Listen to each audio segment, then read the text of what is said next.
Welcome back to शॉर्टिक science. मेरा नाम है शोएब और दोस्तों जैसा कि आप सभी स्टूडेंट ने थंबनेल पे देख लिया होगा और इसके पहले भी मैंने आपको इन्फॉर्म करी थी एक वीडियो के थ्रू कि जिसमें बहुत सारे स्टूडेंट का फॉर्म जो है वो रिजेक्ट हो रहा है या डिफेक्ट हो रहा है। द रीज़न इज़ डैट कि वो इनकम सर्टिफिकेट का लेके बहुत ज़्यादा लोचा है। कोई स्टूडेंट यहाँ पे न्यू इनकम सर्टिफिकेट अपलोड कर दिया है, उससे भी स्टूडेंट का यहाँ पे देख पा रहे होंगे कि फॉर्म को रिजेक्ट किया जा रहा है। कुछ पुराने इनकम सर्टिफिकेट अपलोड किए हैं, उनके लिए भी यहाँ पे please upload current income certificate करके एप्लीकेशन इस मार्क इज डिफेक्टिव बताया जा रहा है। तो अब यार स्टूडेंट करे तो करे क्या, मतलब नया अपलोड करने पे तो भी डिफेक्टेड आ रहा है, पुराना अपलोड करने पे तो भी डिफेक्टेड आ रहा है। ये बहुत बड़ा यहाँ पे कंफ्यूजिंग यहाँ पे विषय है। तो देखो जैसे कि मैंने आपको बता दिया, अगर नेशनल स्कॉलरशिप पोर्टल पे अगर आप आने की कोशिश करोगे, यहाँ पे अगर मैं आपको क्लिक कर देना चाहता हूँ, यहाँ पे सबसे पहले अनाउंसमेंट सेक्शन में देखें, यहाँ पे व्यू मोर पे क्लिक करते हैं तो यहाँ पे आप देख पाओगे किसी भी एक आर्टिकल, सिंगल आर्टिकल में इनकम सर्टिफिकेट से रिलेटेड कोई भी बात नहीं करी गई है। तो ये पहला चीज़ है कि यहाँ पे कोई भी ऑफिशियल इन्फॉर्मेशन नहीं है। दूसरी अगर बात करें स्कीम ऑन एनएसपी पे क्लिक करें, यहाँ पे सारे स्कीम की गाइडलाइंस में भी जाके पढ़ोगे, कहीं भी अपडेटेड नहीं है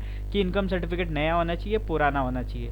ठीक है। तीसरी चीज़, यहाँ पे इनकम सर्टिफिकेट का लोचा पहले नहीं आता था, इस बार क्यों आ रहा है? क्योंकि जो रिन्यूअल स्टूडेंट है ना, वो रिन्यूअल स्टूडेंट का जो फॉर्म है उसमें ऑटोमेटिकली जो पुरानी उन्होंने मतलब फ्रेश में अप्लाई किया था या जो रिन्यूअल किया था लास्ट ईयर, वही इनकम सर्टिफिकेट यहाँ पे शो कर रहा है और इनकम भी मांगा जा रहा है। तो वो स्टूडेंट काफ़ी ज़्यादा कंफ्यूज है। अब देखो एक चीज़ मैं आपको बताना चाहता हूँ, एनएसपी पे देखो इसके अंतर्गत कितने स्कीम है, 1 2 3 department of person with disabilities के अंतर्गत, डिपार्टमेंट ऑफ हायर एजुकेशन के अंतर्गत चलो एक ही है, तो 4 हो गए और ये 5 हो गया, और इसमें तो इसको तो हटा ही गया है। डिपार्टमेंट ऑफ हायर इसका हो गया 6, और इसी के साथ ये 2 8। इस तरीके से अगर आप गिनने जाओगे ना तो बहुत ज़्यादा। अभी तो सिर्फ मैंने सेंट्रल सेक्टर की स्कीम की बात किया है। इसके अलावा यहाँ पे देख सकते हो ये तो सेंट्रल सेक्टर, स्टेट की इतनी सारी स्कीम है, हर एक स्टेट में 4-5 स्कीम यहाँ पे है। तो कुल मिला के 116 आई गेस की ये पूरी स्कीम है, और हर स्कीम की मिनिस्ट्री अलग है, डिस्ट्रिक्ट नोडल ऑफिसर अलग है, स्टेट नोडल ऑफिसर अलग है। ठीक है, तो उनका क्या है ना, सबका क्राइटेरिया अलग अलग हो गया है। अब कहने का मतलब ये है, ध्यान से सुनना है इस वीडियो को, जिनके पास जो स्टूडेंट फॉर्म को फाइनल सबमिट कर दिया, चाहे वो पुराना सर्टिफिकेट देके सबमिट किया या नया सर्टिफिकेट, अगर उनका स्टेट से वेरीफाई हो गया, मिनिस्ट्री से वेरीफाई हो गया, तो उनको टेंशन लेने की कोई ज़रूरत नहीं है। कुछ ऐसे स्टूडेंट है कि जिनका स्टेट से वेरीफाई हो गया तो मिनिस्ट्री से नीड नहीं है कि वो वेरीफाई हो। कुछ स्टूडेंट का डिस्ट्रिक्ट से वेरीफाई हो गया तो उनकी ज़रूरी नहीं है कि वो स्टेट से वेरीफाई हो या मिनिस्ट्री से।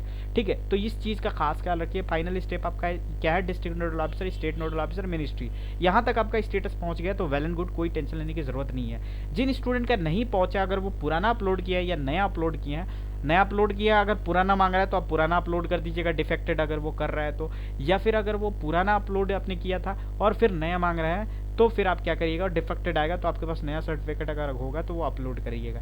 कुल मिला के कहने का मतलब है कि आपको इनके गाइडलाइंस के हिसाब से चलना है। हर एक स्कीम की गाइडलाइंस अलग अलग तरीके से इन्होंने डिज़ाइन किया, पता नहीं क्या चल रहा है एनएसपी में। कोई कह रहा है कि यहाँ पे इनकम सर्टिफिकेट अपलोड नहीं करना है नया वाला, कोई कह रहा है कि इनकम सर्टिफिकेट अपलोड करना है। ये अभी जैसे कि मेरे को एक स्क्रीनशॉट कल दिखा था, वो मिस हो गया मुझे स्क्रीनशॉट लगाने के लिए, लेकिन फिलहाल अभी देख सकते हो एप्लीकेशन इस मार्क एज डिफेक्टिव, जो नया स्टूडेंट पुराना ने डाला था वो यहाँ पे डिफेक्ट करा दिया गया। तो अब इस स्टूडेंट का जो स्कीम है ना, वो स्कीम अगर मैं आपको बताने की कोशिश करूँ तो ये बेसिकली स्टूडेंट आदित्य यहाँ पे है, और ये प्राइम मिनिस्टर एनएमएस स्कॉलरशिप है, और ये एनएमएस स्कॉलरशिप जो है इन स्टूडेंट का जो बताया जा रहा है कि आप नया इनकम अपलोड करिए। ठीक है, अब ये स्कीम भी डिपेंड करता है कि ये कौन से स्टेट के स्टूडेंट है, ठीक है, और कौन से स्टेट का ये स्टूडेंट ने अप्लाई किया, तो वो भी डिपेंड करता है, क्योंकि अलग अलग district nodal officer, state nodal officer अलग अलग तरीके से ट्रीट कर रहा है। तो आपको कुछ करने की जरूरत नहीं है। सबसे पहले अपना इनकम सर्टिफिकेट रेडी रखना है, वो नया होना चाहिए। ठीक है, नया इन द सेंस, अगर आपका पुराना है उसका 3 साल की वैलिडिटी है तो कोई दिक्कत नहीं है, जैसे यूपी में होता है, दिल्ली में कुछ ही महीने के लिए होता है, या झारखंड में कुछ ही दिन के लिए होता है, सॉरी कुछ ही साल के लिए होता है, बिहार में 1 साल के लिए होता है, तो वो आपको चेक करना पड़ेगा। अगर वो एक्सपायर हो गया तो आप नया बना के पहली बात अपने पास रख लीजिए। अगर फॉर्म फिल कर रहे हैं तो आप नया ही डालिए, नहीं फिल कर रहे हैं मतलब फिल कर चुके हैं तो नया बना के रखिए। अगर वो डिफेक्ट करता है तो आप नया, आपके पास पहले से ऑलरेडी बना होगा तो आप अपलोड कर दीजिएगा।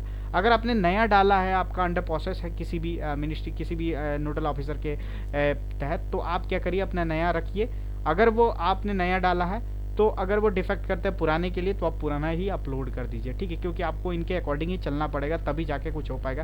क्योंकि दोस्तों कल तक यहाँ पे देखा था मैंने कि जो स्टूडेंट के यहाँ पे पुरानी इनकम सर्टिफिकेट अपलोड कर रहा है उनका यहाँ पे फॉर्म रिजेक्ट हो रहा है, और आज एक स्टूडेंट ने कल मुझे एक मैसेज किया था जिसमें मैंने देखा था कि उसने नया इनकम सर्टिफिकेट अपलोड किया था, फिर भी उनके फॉर्म को डिफेक्ट कर दिया गया है। तो कुल मिला के आपको अपने एंडिंग से दोनों सर्टिफिकेट आप बना के रख लीजिए, ठीक है।